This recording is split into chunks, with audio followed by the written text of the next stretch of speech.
제가 고등학교 3학년 때였습니다. 고등학교 3학년, 대학 입시 준비하는 때 아니겠습니까? 그런데 저는 공부에 미친 게 아니라 교회에 미쳤습니다. 그때 저는 예수님을 만난 기쁨과 감격 때문에 주일날뿐만 아니라 수요 예배, 금요 구역 예배까지 그냥 완전히 제가 또라이죠. 그때 누가 좀 자제를 시켜줬어야지. 이 교회에서 성도들이 저한테 아이고 저 학생은 이렇게 믿음이 좋고 앞으로 목사 되려나 봐 칭찬하고 지켜 세워주니까 그 맛에 제가 교회에 더 열심히 나갔던 거예요. 여러분 그러면 안 됩니다.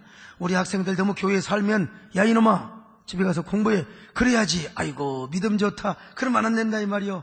우리 요성근 장로님이 어린 시절에 그랬답니다. 울산에서 학교 다니는데 막 기집애들 이쁜 애들이 말이죠. 유성근이는 저 방죽도 막 뛰어넘을 수 있을 거야. 그 칭찬이 좋아가지고 뛰어넘으려다가 그냥 그대로 빠져 죽을 뻔했다는 거예요. 이 칭찬이 중요한 겁니다. 여러분 칭찬이. 예.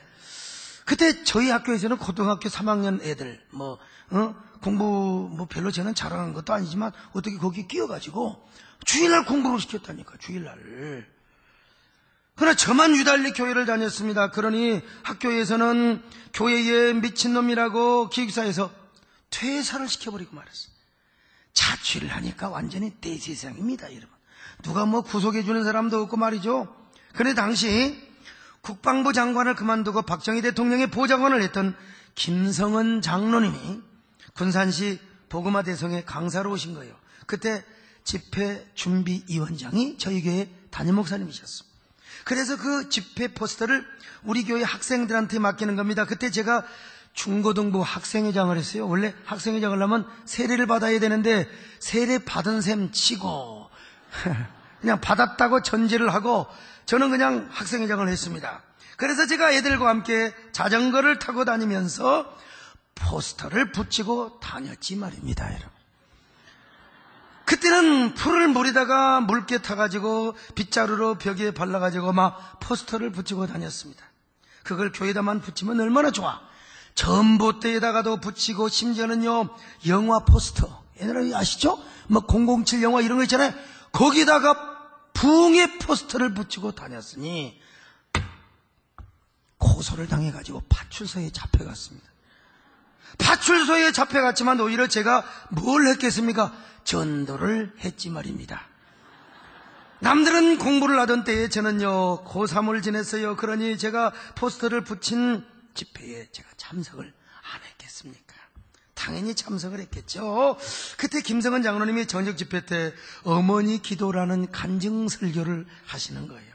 젊은 시절 원스타 표를 달고 어머니가 사는 곳으로 갑니다. 옛날에는요 원스타 별 딱 옛날에는 고시 합격에도요 경찰서장이 딱 와가지고 인사를 오던 때가 있었어요. 우리 아버지가 야 너도 야 고시 합격해서 서장이 나한테 와서 인사 좀 하게 해라. 아이고 그때는 별을 달면 헬기를 타고 고향을 가지 않습니까? 자 그러면 헬기가 도착하기 전에 먼저 사병들이 딱 도착해서 사열을 해주었습니다. 받들아 청청 싹 그런 때가 있었습니다. 그래서 헬기를 타고 마을에 내리니까 사병들이 막 사열을 해주는 거요. 동네 사람들이 환영을 해주고 친구들은 엎드려 코가 그냥 콧배기가 땅에 닿을 정도로 막 그냥 인사를 하고 절을 해주는 거예요. 그때 김성은 장로님의 워크가 얼마나 반짝반짝 닦여졌는지 파리가 앉으면 미끄러져서 뇌진탕이 걸려 뒤질 정도로 아주 매끈매끈하게 닦아놨습니다. 그 워크를 신고 여러분 옛날 그냥 그 워크 신고 가면 차가닥 소리 나잖아요. 그런데 집에 가도 어머니가 안 나와 계시는 거예요. 집에까지 갔는데 어머니가 별 달고 오면 동네 회관까지 나와야 될 거 아니겠습니까? 그래서 마루에도 안 나와 계셔서 어머니 제가 왔습니다. 성은이가 별을 달고 왔습니다. 그러다 방 안에서 애미 방에 있니라. 그래 워크바를 벗고 방 안에 들어가니까 어머니가 무릎을 꿇고 기도를 하고 계시는 거예요. 세상에 아이고 어머니가 김성은 장군의 얼굴을 딱 대뜸 보더니 뱀처럼 차가운 눈빛으로 뭐라고 이야기한 줄 아세요? 교만한 녀석 같으니라고. 그러자 김성은 장군은 너무나 황당했습니다. 그래서 어머니에게 여쭤봤어요. 어머니, 왜 제가 교만하다고 하십니까? 어머니 왜 이러십니까? 그때 어머니가 치마를 걷어올리면서 낙타 무릎처럼 굳어버린 무릎을 보여주는 거예요.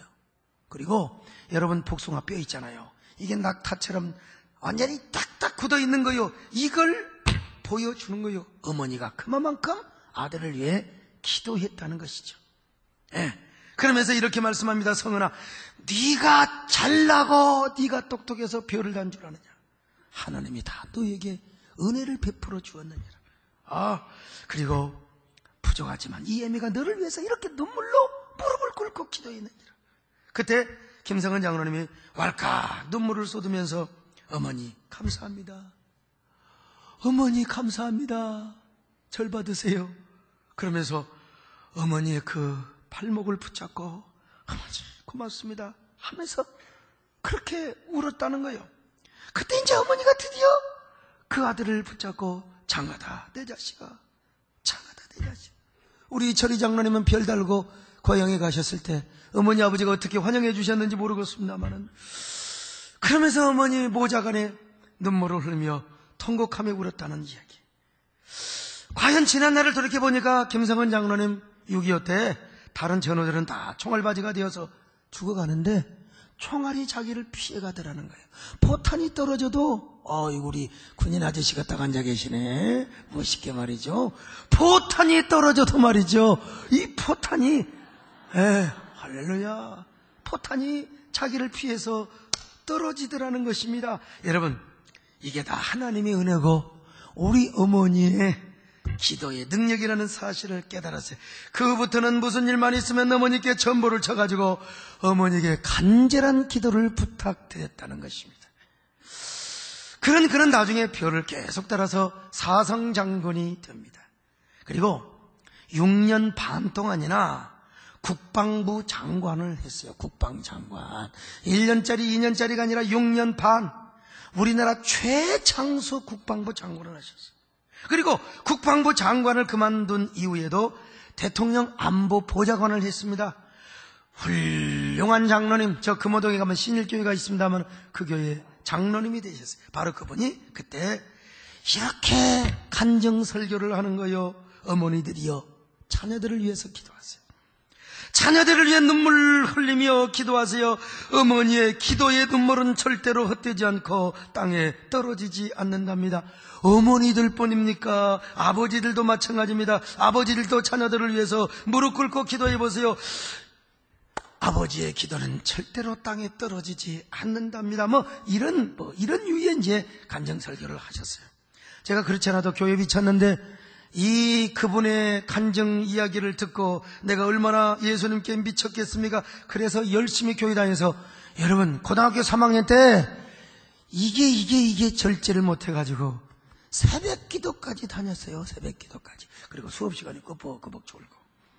그런데 오늘 본문을 보니까 예수님께서도 이런 말씀을 하셨습니다. 지금 예수님은 십자가를 지고 골고다 언덕에 올라갑니다. 너무나 지쳤습니다. 매 맞아서 고문당해서 이리 비틀 저리 비틀 십자가를 메고 올라갈 힘도 없어요. 이 모습을 예루살렘 여인들이 바라봤습니다. 예루살렘 여인들이 너무나 불쌍해서 예수님 어쩌면 좋아요, 예수님 어쩌면 좋아요, 예수님을 향하여 막 그냥 울었어요. 그랬더니 예수님이 뭐라고 말씀하시느냐? 예루살렘의 딸들아, 너희는 나를 위해 울지 말고 너희와 너희 자녀들을 위해 울어라. 때가 이름에 사람들이 말하기를 소태 못하는 이와 해산하지 못하는 자와 먹이지 못하는 젖이 복이 있다고 할 것이다. 자, 누가복음 23장 27절부터 읽습니다. 시작. 또 백성과 및 그를 위하여 가슴을 치며 슬피 우는 여자의 큰 무리가 따라오는지 예수께서 돌이켜 그들을 향하여 이르시되, 예루살렘의 딸들아, 나를 위하여 울지 말고 너희와 너희 자녀를 위하여 울라. 보라, 날이 이르면 사람이 말하기를 잉태하지 못하는 이와 해산하지 못한 배와 먹이지 못한 젖이 복이 있다 하리라. 여러분, 주님은요, 어차피 가야 할 길을 간다는 겁니다. 그러니 나를 위해서는 너무 애통해하지 말고 관심의 대상을 바로 하려는 겁니다. 훗날 정작 가슴 아프고 가슴 찔찔은 예루살렘이 멸망하게 될 것이라는 거예요. 선지자를 죽이며 메시아까지 죽이는 일을 서슴지 않는 죄악의 도성 예루살렘이 언젠가는 망하게 된다는 거예요. 그때야말로 이스라엘 여인들, 예루살렘 여인들이 땅을 치며 가슴을 치며 울게 될 날이 올 것이라는 겁니다. 여러분, 실제로 주 70년에 예루살렘 성이 무너집니다. 어린아이들이 무참하게 죽습니다. 심지어는 로마 군인들이 애들만 죽이는 게 아니라 여기 에벤 여인들 있잖아요. 에벤 여인들을 잡아다가 대창으로 배를 딱 갈라가지고 그 핏덩어리 아이를 떼가지고 바위에 던져서 죽였어요. 이게 유세비우스가 기록한 역사에 나와 있어요. 바로 이때를 생각하며 그들의 자녀들을 위해 울라는 것입니다. 그뿐입니까? 세계 2차 대전 때 이스라엘 어린아이들이, 유대인 어린아이들이 60만 명이 죽었어요. 지금도 그 유대 어린아이들을 위한 기념관이 있는데 거기 가면은 세상에 그 어린아이들이 이름 60만 명을 계속 녹음을 해가지고 불러줍니다. 예수님이 이때를 미리 바라보고 있었습니다. 이때를 미리 보시면서 너희들은 나를 위해서 울지 말고 먼저 너희 자녀와 너희들을 위해서 울라고 말씀하신 것입니다. 도대체 이스라엘 여인에게 어떤 의미의 눈물을 흘리라고 주님은 말씀하셨을까요? 그때 당할 일을 생각하며 슬픔의 눈물을 미리 흘리라고 하셨을까요? 천만의 말씀입니다. 미리서 회개의 눈물을 흘리라는 것입니다. 이스라엘 백성들은 하나님이 보내신 선지자들을 죽였고 메시아를 십자가에 못 박는 죄를 범하였습니다. 도대체 하나님의 뜻을 전하러 온 선지자들을 무슨 죄가 있다고 그들을 죽이고 그들을 구원하러 오셨던 메시아가 무슨 잘못이 있단 말입니까? 그래서 빌라도는 예수님 죄가 없다는 거요, 나는 절대로 손에 때를 묻히지 않겠다, 피를 묻히지 않겠다고 말합니다. 그러자 이스라엘 백성들이 뭐라고 말합니까? 총독이여, 걱정하지 마세요. 예수 그리스도를 십자가에 못 박아 죽인 죄, 그 피를 우리 후손이 받으면 될 거 아니요, 우리 자손들이 받으면 될 거 아니요. 그러니 바라바는 살리고 예수 그리스도를 십자가에 못 박으라 이거요. 그 죄를 우리와 후손들이 당하겠다. 이런 멍텅구리들이 어디가 있느냐는 말이요. 자, 마태복음 27장 25절 26절 같이 보실까요? 시작. 백성이다 대답하여 이르되 그 피를 우리와 우리 자손에게 돌릴지어다 하거늘 이에 바라바는 그들에게 놓아주고 예수는 채찍질하고 십자가에 못 박아. 빌라도가 그때 손을 씻어버렸어. 나는 이 죄는 내가 당하지 않는다, 너희들이 당해라. 그들은 이렇게 저주를 자초했습니다. 그래서 머지않아 그들이 원하는 대로 예루살렘이 무너지고 자녀들이 잡혀가며 비참하게 죽는 그런 저주를 받게 되었습니다. 예수님은 이러한 사실을 이렇게 미리서 예견을 하고 예언을 하며 표현을 했습니다. 누가복음 19장 41절부터 시작. 가까이 오사 성을 보시고 우시며 이르시되 너도 오늘 평화에 관한 한 일을 알았더라면 좋을 뻔하였거니와 지금 내 눈에 숨겨졌도다. 날이 이럴지라 내 원수들이 토둔을 쌓고 너를 둘러 사면으로 가두고 또 너와 및 그 가운데 있는 내 자식들을 땅에 메어치며 돌 하나도 도리에 남기지 아니하리니 이는 내가 보살핌을 받는 나를 알지 못함을이나. 여러분, 메시아를 죽이고 선자를 죽인 죄, 그래서 토둔을 쌌어요. 실제로요, 로마의 디도 장군이 토성을 쌓아가지고 예루살렘 성을 올라가서 무너뜨렸습니다. 여러분, 그리고 여기 성경 보세요. 돌 하나도 돌 위에 남지 아니하리니 이는 내가 보살핌을 받는 날. 여러분, 예루살렘 성에 그 예루살렘 뭡니까? 금이 녹아서 흘러내려 그 금을 따내려고 돌을 다 꺼내가지고 그 금덩어리를 주워갔다는 거 아니겠습니까? 뿐만 아니라 내 자식들을 땅에 매여 치며, 여러분, 자식들을 죽일 때 어린애들을 땅에 돌로 쳐서 죽이고 뱃속에 있는 아이까지 꺼내서 돌로, 이게요, 예수님이 예언을 그대로 해놓은 겁니다, 여러분. 그러니까 예수님은 울면서 자기를 따라오는 여인들에게, 예루살렘 여인들이여, 나를 위해 울지 말고 너희 자녀들을 위해 울어야 된다. 앞으로 예루살렘 성이 무너지고 자녀들이 잡혀가며 죽음을 당할 텐데 너희 자녀에게 이런 일이 없도록 회개를 해야 된다. 너희 민족의 죄로 너희 자녀들에게 이런 일이 닥칠 것이니 너희가 먼저 울며 회개해야 된다. 여러분, 우리 예수님이 말씀하신 것처럼 우리도 여러분 회개의 눈물을 흘릴 수 있기를 바랍니다. 우리 자녀들이 몰라서, 아니 우리가 모르고 지은 죄, 우리 민족이 모르고 지은 죄, 여러분, 지금 우리가 이렇게 참 평화롭게 살고 있는 것처럼 보이지만 우리는 너무나 한반도 안에 화약고가 얼마나, 지금은 북한이 말이죠, 탄도미사일까지 잠수하면서, 여러분 이거 그냥 보통으로 생각하면 절대로 안 됩니다. 여러분 우리는 하나님 앞에 기도해야 될 줄로 믿습니다. 이 한반도 땅에 이런 일이 없도록 하나님 도와주시기를 바랍니다. 우리 자녀들의 세대에 이런 어려움이 없도록 도와주시옵소서. 우리가 회개의 눈물을 흘려야 될 줄로 믿습니다.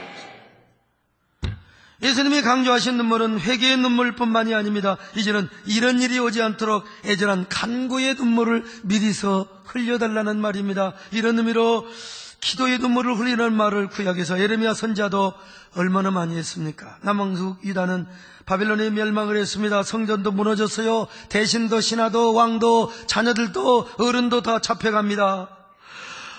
장밋빛 희망이 전혀 없어요. 하나님, 왜 우리를 이렇게 버리셨습니까?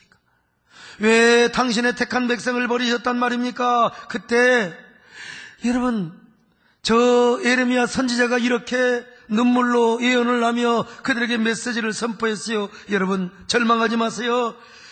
밤마다 눈물을 강처럼 흘리시기를 바랍니다. 밤초경에 일어나 하나님 앞에 부르짖어 기도하시기 바랍니다. 지금 저 자녀들이 지쳐 넘어져 쓰러져 곤비하여 있다 할지라도 여러분들이 기도하면 하나님의 저 자녀들을 사용하여 주실 것입니다.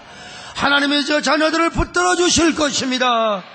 에레미야 예가 2장 18절로 19절 시작. 딸 시온의 성벽, 너는 밤낮으로 눈물을 강처럼 흘릴지어다.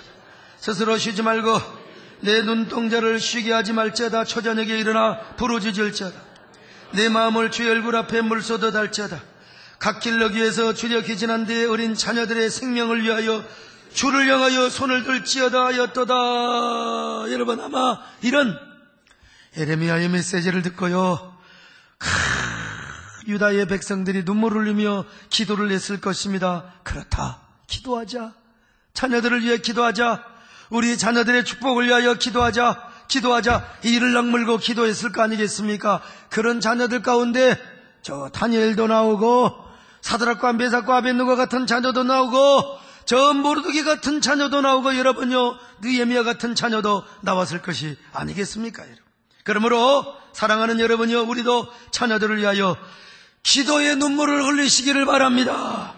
그 눈물의 기도는 반드시 헛되지 않음을 믿습니다. 눈물이 뭐예요? 약간의 염화 나트륨과 이물질이 섞여있는 그냥 물입니다. 짭짤한 물입니다. 그런데 그 눈물이 위대한 능력을 가지고 있어요. 연인을 위해서 갑자기 그대 앞에 울고 싶어요. 왜 날 버리고 떠나는 거예요? 아리랑을 부르고 그러면은 차마 떠날 수가 없는 거예요. 연인이 가지마오 그러면 못 가는 겁니다. 여러분, 자녀가 엄마 나 자전거 사자 그러면 엄마가 파출부라도 해서 자녀들에게 자전거를 사준다 이 말이요. 제가 개척교회 때 아들이 자전거를 사달라고 그래서 나중에 자전거를 사줬죠. 그랬더니 이놈이 자전거가 좋다고 노끈으로, 그거 누가 다 베갑니다. 노끈으로 자전거를 묶어놓고, 세상에 참, 여러분, 자식 이길 부모 어디가 있습니까? 응? 그런데 우리 사랑하는 성도들이 자녀를 위하여 하나님 앞에 눈물을 흘리면 여러분, 하나님이 감동을 받는다는 것입니다. 여러분의 자녀의 미래를 하나님이 보장하여 주신다 이 말입니다.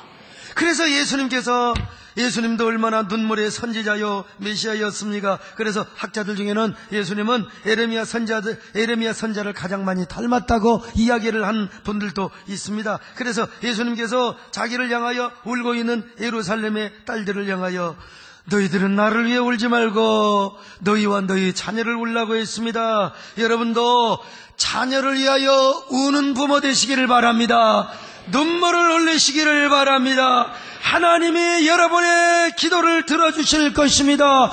눈물을 강처럼 쏟으시기를 바랍니다. 어린이 주일입니다. 여러분, 자녀들을 생각하면 눈물 안 납니까?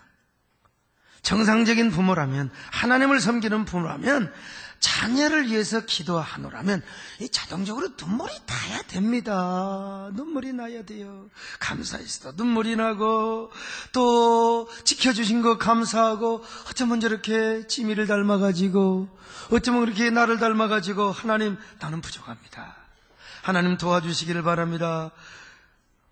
자녀를 생각하면 눈물이 나야 돼요. 막 불쌍한 마음도 들고. 근데 어떻게 미친 부모들이 자녀를 학대할 수 있느냐 이 말이요, 도대체. 어떻게 미친 부모들이 자녀를 죽여요? 나 이건 진짜 중죄로 다스려야 됩니다. 나 뭐 인권 해가지고 무슨 사형제 폐지니 하는데, 난 진짜 이건 말이 안 돼요. 이건 천류를 여기는 거 아닙니까? 하나님께서 지금까지 자녀를 지켜주신 것만 생각해도 얼마나 눈물이 납니까? 하나님 나를 지켜주신 것처럼 우리 자녀들도 하나님 앞길의 안전벨트가 되어주시고 이윽복이 되어주실 줄로 믿습니다. 생각하면 눈물이 나요. 여러분, 자녀 위해서 눈물 흘리는 여러분 되시기를 축원합니다. 눈물을 강처럼 쏟으시기를 바랍니다. 이거 기본이요. 그런데 기도의 눈물뿐만 아니라 우리는 자녀들을 위해서 희생과 헌신의 눈물도 뿌리는 것이 좋을 것입니다. 출애굽기 10장 6절 보실까요? 시작. 나를 사랑하고 내 계명을 지키는 자에게는 천대까지 은혜를 베푸신다고 했네요. 자, 시편 120편 5절로 6절 시작. 눈물 흘리며 씨를 부리는 자는 기쁨으로 거두리로다. 울며 씨를 부리러 나가는 자는 반드시 기쁨으로 그 곡식단을 가지고 돌아오리로다. 여러분, 선대가 후대를 위하여 씨를 부리면 자손 대대까지, 아니 천대까지 복을 받는다고. 그러므로 여러분이 믿음으로 사시기를 바랍니다. 하나님을 더 사랑하시기를 바랍니다. 하나님을 더 의지하시기를 바랍니다. 뿐만 아니라 울며 씨를 부리는 자는 기쁨으로 반드시 곡식단을 가지고 돌아온다고 했잖아요. 특별히 오늘 시편 126편은 성전에 올라가면서 부르는 노래입니다. 예컨대 3대가 있다고 합시다. 할아버지, 그리고 엄마, 아빠, 그리고 손주가 함께 성전에 올라가요. 이들이 성전에 오르면서 할아버지가 이런 말을 합니다. 야, 우리가 이 성전 건축하며 아니면 하나님을 사랑한다고 번제해드리고 정말 하나님 앞에 화목제드리고 하나님께 눈물로 씨를 뿌리느라 얼마나 허리띠를 졸라매고 그렇게 힘들었는지 모른다. 그러나 그렇게 하나님을 섬겼더니 오늘 우리가 이렇게 3대가 은혜를 받고 3대가 축복을 받아 이렇게 손잡고 성전에 올라가면서 노래를 부르지 않느냐. 그러므로 우리가 뭐는 우리 대뿐만 아니라 손주 대, 손손준주 대대에 이르기까지 하나님을 섬기며 하나님께 예배를 드리는데 올인하자. 그러면서 희생의 씨를 부리고 헌신의 씨를 부리는데 우리가 올인하자. 그러면 하나님께서 반드시 축복해 주실 것이다. 반드시 은혜 베풀어 주실 것이다. 얼마나 행복하냐. 이렇게 함께 손을 잡고 3대가 하나님의 성전에 올라가면서 노래를 부르는 이 모습이 얼마나 행복하느냐. 후대가 복을 받는 걸 유전적인 축복이라고 이야기를 합니다. 이 유전적 축복은 두 가지로 나누는데 첫째로 능동적 축복이요. 부모가 하나님께 눈물로 씨를 부리고 헌신하면 자녀들이 또 믿음으로 사네. 이런 놈들은요, 어디를 가도 중국 가서 살아도 러시아 가서 살아도 미국 이민 가도 여러분 잘 삽니다. 그렇다고 일부러 중국 갈 필요는 없습니다. 여러분 어디를 가든지 형통만통을 합니다. 여러분 아버지가 눈물로 씨를 부르던 이삭이가 가는 곳마다 복받은 이유, 아버지 아브라함의 눈물의 헌신과 하나님을 사랑하는 이러한 그 믿음 때문에 내가 너에게 복을 주리라고 약속하셨지 않습니까? 두 번째, 수동적인 축복입니다. 여러분, 그 부모는 믿음으로 살고 하나님의 뜻대로 사는데 이게 자식이 망할 길로만 달려가네요. 자식이 꼭 저주받을 길로만 달려가. 여러분, 그래도 하나님은 그 자식을 그냥 두지 않고 여러분 사랑의 채찍을 때려서라도 귀때기를 잡고 예배당으로 데려와요. 절대로 그냥 두지 않습니다. 복받는 길로 돌아오게 하십니다. 솔로몬이 나중에 이거 미친 짓이야. 내가 하나님이라마냐 그냥 몇 가지를 삐틀지. 그런데 여러분 우상숭배를 하고 저주받을 짓만 해도 하나님께서 다윗의 믿음, 다윗의 언약을 보시고 솔로몬을 절대로 망하지 않게 하셨습니다. 솔로몬의 후손도 마찬가지요. 므낫세 쳐 죽일 놈입니다. 여러분요, 태어나지 말아야 할 놈이요. 그런데도 다윗의 등불을 끄지 않는 이유는 다윗과 언약을 맺은 이유 때문이라는 거 아니겠어요? 어거스틴이 잘 될 수 있었던 것도 어머니 모니카의 눈물의 기도가 아니었습니까? 여러분요, 그러므로 여러분도 눈물의 씨를 뿌리시기를 바랍니다. 눈물을 흘리시기를 바랍니다. 제가 신학교 시절에 이 사실을 안 것 아니겠습니까? 나 우리 어머니 아버지 훌륭하시지만, 인간적으로는 훌륭하시지만, 나는 우리 어머니 아버지를 통해서 유전적 축복은 찌꺼기도 받을 것이 없어요. 혼자 황무지를 제가 가서 개척을 해야 돼요. 우리 어머니는 어쩌면 그렇게 4월 초파일이 되면 동네 아줌마들과 함께 그냥 저 지리산 꼴짝이 주지함이 가서 그냥 피나이다. 우상만 섬기셨어요. 그리고 우리 아버지는 그렇게 그냥 우상 섬기고 선영을 잘 섬겼는지, 여러분, 우리가 선영의 은혜를 기억해야 됩니다. 그러나 여러분, 종교적인 차원에서 섬겨서는 절대로 안 되지 않습니까? 나는 보고 예수 믿고 성경을 보니까 나는 완전히 생땅을 파야 될 상황이라 이 말이요. 그래서 하나님 앞에 한동안은 원망스러운 기도를 했습니다. 하나님, 너무합니다. 진짜 우리 하나님, 당신은 너무합니다. 그랬더니 나중에 어느 가수가 노래를 부르더라고. 너무합니다. 당신은 너무합니다. 이게 결국 제가 시조는 접니다, 여러분요. 그렇게 기도하는 중에 하나님께서 감동을 주시는 거요. 종아야, 이제라도 잡으면 잡을 것이 있느니라. 뭘 잡습니까? 생명나무를 잡습니까? 아니다. 처갓집을 잘 잡으면 되느니라. 그래서 여러분, 믿음의 처갓집을 만나기 위해서 하나님 앞에 간절히 제가 기도를 했지 말입니다, 여러분.